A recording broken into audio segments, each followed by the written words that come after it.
खबर वही जो पब्लिक ने कही। आप पब्लिक न्यूज़ पर खबर सुन रहे हैं। प्रस्तुत है आज शाम तक की प्रमुख खबरें। राष्ट्रीय खबरें। बेनतीजा रही किसानों के साथ सरकार की 7वीं दौर की वार्ता। किसानों को सरकार की 2 टूक, नहीं रद्द कर सकते कृषि कानून।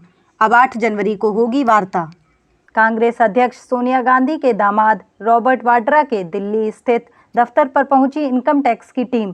बेनामी संपत्ति मामले में लिया बयान।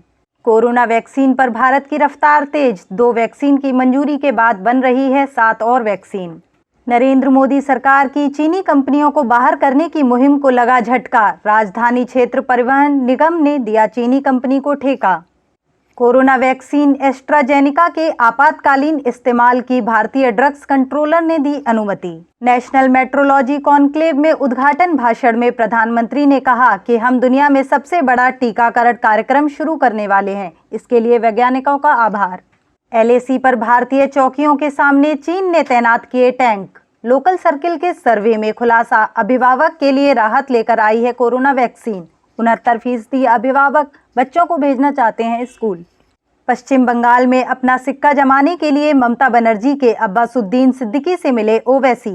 असम में पुलिस को मिली बांग्लादेश तक जाने वाली 200 मीटर लंबी सुरंग, जांच जारी। मध्य प्रदेश के मुख्यमंत्री शिवराज सिंह चौहान ने किया ऐलान, मैं अभी नहीं लगवाऊंगा कोरोना वैक्सीन। विदेश की खबरें। अमेरिका में भारतवंशी advocate Vijay Shankar district court of appeals में नॉमिनेट हुए। पाकिस्तान में काउंटर टेररिज्म डिपार्टमेंट के DSP के भेष में आकर अपहरणकर्ता ने वकील को घर से किया अगवा। चीन में 2 महीने से गायब है अलीबाबा कंपनी के मालिक। राष्ट्रपति शी जिनपिंग से चल रहे हैं मतभेद। पाकिस्तान में भारत के दूरदर्शन और आकाशवाणी की लोकप्रियता टॉप पर। दिल्ली की खबरें। दिल्ली मेट्रो ने डिजिटल पॉकेटमारी को रोकने के लिए मेट्रो कार्ड रिचार्ज के लिए कैश सेवा शुरू की। दिल्ली के ख्याला इलाके में देर रात हुई युवक की हत्या।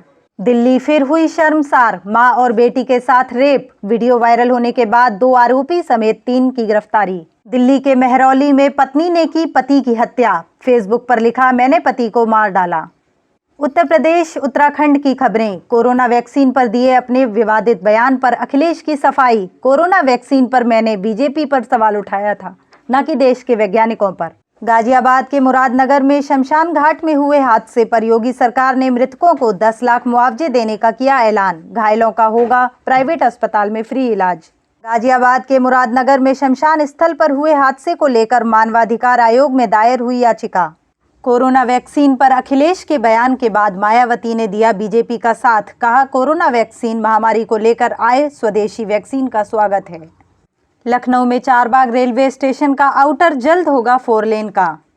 यूपी में 15 मार्च से 7 अप्रैल के बीच हो सकते हैं ग्राम पंचायत चुनाव। पंचायती राज मंत्री चौधरी भूपेंद्र सिंह ने दिए संकेत। पीलीभीत में दलित महिला से छेड़छाड़ का विरोध करने पर महिला को नग्न कर हुई पिटाई, जान से मारने की भी हुई कोशिश।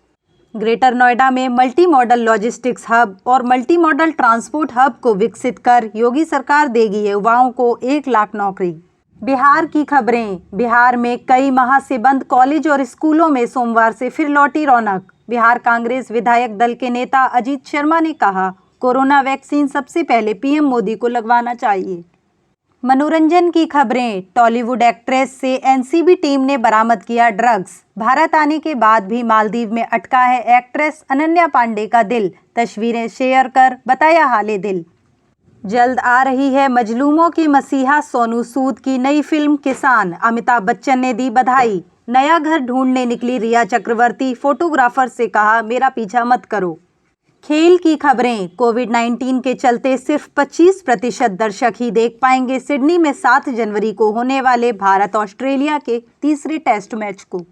ऑस्ट्रेलिया के पूर्व कप्तान इयान चैपल ने बांधे रविचंद्रन अश्विन की तारीफों के पुल, बताया स्मार्ट। 7 जनवरी को तीसरा टेस्ट मैच खेलने के लिए सिडनी रवाना हुई भारत ऑस्ट्रेलिया की क्रिकेट टीमें। व्यापार की खबरें। किसानों द्वारा की गई तोड़फोड़ से नाराज रिलायंस इंडस्ट्री पहुंची कोर्ट। कहा, कृषि कानूनों से कोई लेना देना नहीं। SBI ने दी ग्राहकों को डोर स्टेप बैंकिंग की सुविधा। अब घर बैठे मिलेगी चेक, डिमांड ड्राफ्ट पे ऑर्डर आदि की सुविधा।